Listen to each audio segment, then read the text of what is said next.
बेटिया ससुरे में रहिया हो तू चांद बन के, ओ बिटिया ससुरे में रहिया हो तू चांद बन के। आहा, पार्वती की मां मैना समझाती है, बेटा पति के घर जा रहे हैं। देखो मां होनी चाहिए तो ऐसी होनी चाहिए। क्या अद्भुत शिक्षा देती हैं पार्वती की मां, शिक्षा देती, बेटा ससुराल में जाना तुम्हारे लिए आज से पति ही परमेश्वर है। वाह, अद्भुत शिक्षा। और याद रखो, जितनी भी माताएं विराजमान हैं, अपनी बेटी को हमेशा ऐसी शिक्षा देना कि वो अपने ससुराल जावे तो तुम्हारा नाम रोशन करे। ऐसी शिक्षा देकर भेजना। याद रखना, बेटे तो केवल एक कुल तक सीमित होते हैं, बेटियां दो दो कुलों का नाम रोशन करती हैं,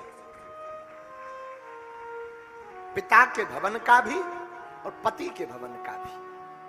पर एक बात बोले हम भारत के लोगों, हमने एक बार सूत्र दिया था कि अगर बेटियों को माता पिता के रखने का अधिकार मिल जाए ना, तो भारत में एक भी वृद्धाश्रम नहीं होगा। अगर बेटियों को माता पिता के रखने का अधिकार मिल जाए ना, एक भी वृद्धाश्रम नहीं होगा। लेकिन इसमें सुधार की आवश्यकता है। जो बेटियां बहू बनकर जाती हैं, वो सासू मां और ससुर को ही अगर माता पिता बना ले तो भी भारत में एक भी वृद्धाश्रम नहीं होगा, एक भी नहीं। लेकिन बड़ा गजब का जमाना है भैया, ये जमाना बड़ा उल्टा है। सासू मां चाहती हैं हमें बहू ऐसी मिले जो बेटी जैसी रहे, बहू चाहती जो हमें सासू मां मिले वो ऐसी मिले जैसी हमारी मां थी। लेकिन सासू मां ना तो खुद मां बनना चाहती, बहू ना तो खुद बेटी बनना चाहती है। बेटी का दान करना जानता है, उसके घर पर बेटियां होती है। तो मैं प्रार्थना करूं मेरे भारत के लोगों, बेटियां कलेजा है। किसी की बेटी तुम्हारे घर पर बहू बनकर आई ना, उसकी अवहेलना मत करना, उसको ताना मत देना कि तुम्हारे पिता ने कुछ नहीं दिया। जिसने अपनी जान का टुकड़ा, अपने प्राण का टुकड़ा, जिसे 20 साल खिलाया, पढ़ाया, बढ़ाया, आंगन में कूदी फुदकी चहचहाती रही, जिसने रातों दिन इस घर में अपना नाता जोड़ा, एक रात में वो संबंध तोड़ करके तुम्हारे घर की बहू बन जाती है। इससे बड़ा तुम्हें क्या चाहिए? इसलिए मेरे भारत के लोगों,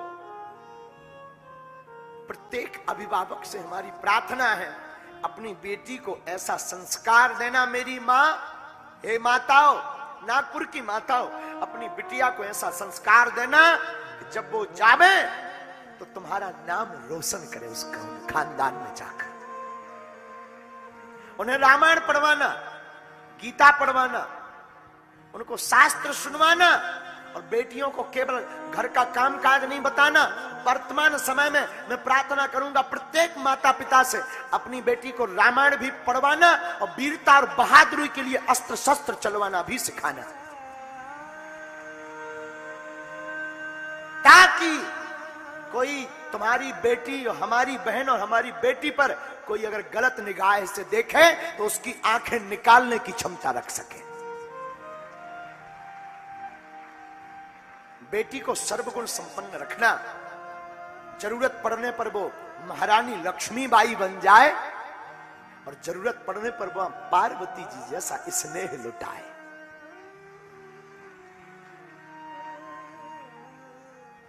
तो मेरा प्रार्थना है, जितने भी यहां अभिभावक बैठे, मां, हे मेरी माताओं, अपनी बिटिया को खूब शिक्षा दे।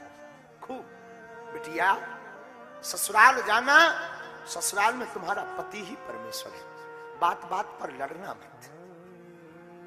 बेटी, संबंध को चलाना है ना, अगर दो बात कोई बोल भी देना, तुम्हारा पति तुमसे कुछ बोल भी देना, मौन हो जाना। याद रखना, जो व्यक्ति संबंध को चलाना जानता है ना, वो क्षमा करना।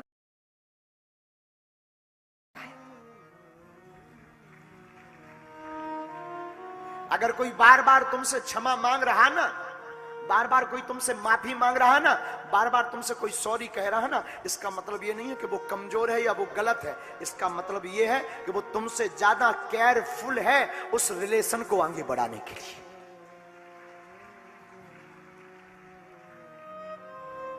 इसलिए मेरे भारत के लोगों, बिटियां संपत्ति है भारत की। नारी निंदा मत करो, नारी रतन खदान, नारी से नर उपजे ध्रुव प्रहलाद समान। ये भारत वो देश है जहां की नारियों की वीरता का शौर्य, अपितु केवल भारत में ही नहीं, अपितु भारत की नारियों का शौर्य और वीरता के डंका भारत के साथ साथ पूरे विश्व में परचम लहराता रहा है। महारानी लक्ष्मीबाई, मां सती, मां पार्वती। भारत एक ऐसा देश है, यत्र नार्यस्तु पूज्यन्ते रमन्ते तत्र देवता। भारत पूरी दुनिया का पहला ऐसा देश है जहां मां के रूप में पूजा की जाती है। गंगा मां, गायत्री मां, गाय मां और भारत माता। पहला देश है ऐसा। आपने कभी पाकिस्तान माता सुना है? चीन माता सुना?